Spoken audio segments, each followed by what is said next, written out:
Yo, what's up? So, sorry my upload's been shit. There's going to be a video on this truck because I had my wheel pop off on my third gen due to these lug nuts stripping. Completely just said, fuck you, I quit. The only damage on the truck is here. The brake rotor. Granted, it's rained. So the brake rotor has some damage. I don't know where it's all at. Oh, it's all right here. It's all a little flat. Not too flat, but I'm replacing it. Like, they're basically brand new, so I'm just replacing the one side because this is the only side that failed. But, and I painted this, got some of the rust off. It's not perfect like that, but I used some of this seal, or it worked pretty good.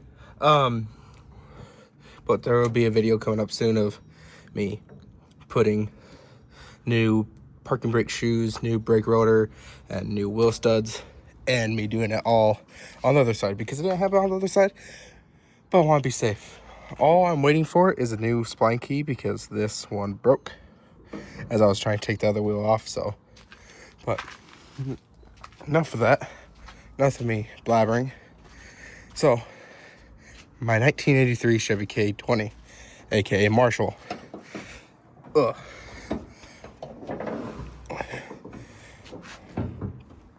This old girl got a big 3-wire kit upgrade with my 270 amp alternator. So if you guys ever get a JS 270 alternator or a big alternator, do a 3-wire kit, I'm going to show you guys. I'm just going to not like, I didn't record any of it, but I am just showing you guys the easiest way to get it done. Like, so this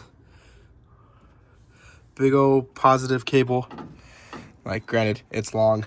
Don't get it as long as mine. I think this is 6 feet. All you really need is 3 on these square body Chevys. Maybe, yeah, 3 feet most. And just have it hooked up to your positive, have it go all the way and go in the back of the alternator on top of the alternator cable. Then you got the 2 negatives that go here. And this positive goes straight to the starter like it should. Nothing special. So the shorter of the 2 negatives go to your frame, which you can put right there. You don't want it to be with another wire, so like that's the only reason why I didn't do it on this one, is because there's already a negative right there. And then you have your engine one, route it up and go all the way right here with it, because you have to have an engine ground and a frame ground. So, and that's it. Like, I tried to go different spots. Like, I tried to do any of the alternator brackets that's touching the engine, all too big. These aren't very big openings. So that's all you really gotta do. Pretty simple. Took me a few days, but now the truck starts up, has good voltage. Well, actually a little better than just good voltage because of the fact of it's a high power alternator. So once I get more lights on this truck, from rock lights to maybe ambient lighting, because I think it might do ambient lighting and do star lights, even though it's a little bit of a Payment Princess truck thing. I don't care. I think it looks cool, and that's all I care about. I like my things look cool and also perform the way I want them to. And it's also going to be able to handle the speakers I have for the truck, because I have 4 CT Sound Mesos, and I'm going to get 2 12 Hydros. Let's sit back here. Got soundproofing going on in the truck, all that. Got this. Mind you, my carpet is not perfect. I did not know a single thing what I was doing, and I didn't want to remove the shifter and the 4-wheel drive linkage and all that. Like, I didn't want to get into all that, so I did just cut it. But got that all done up. Got new pads, which solder kind of ruined it. Got some burn spots up here on it because I was trying to solder the clutch safety bypass switch back on because I messed up. I thought this was the probable reason why the truck wasn't starting. Turned out positive cable was no good. But LED lamp up there. LED cargo light.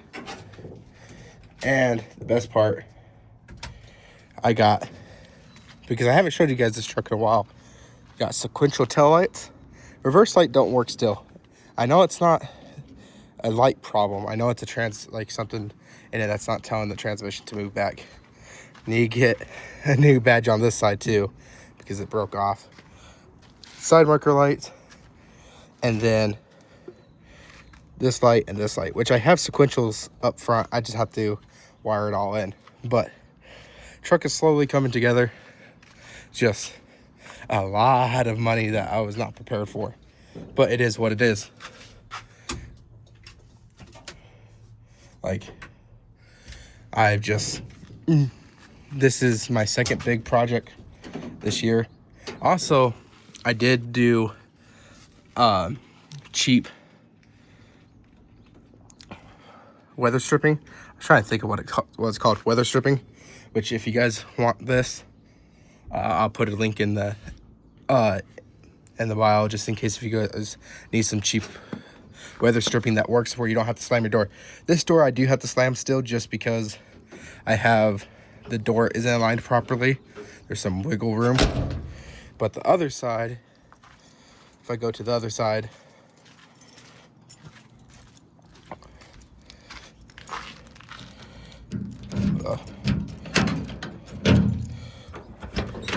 this side, could I just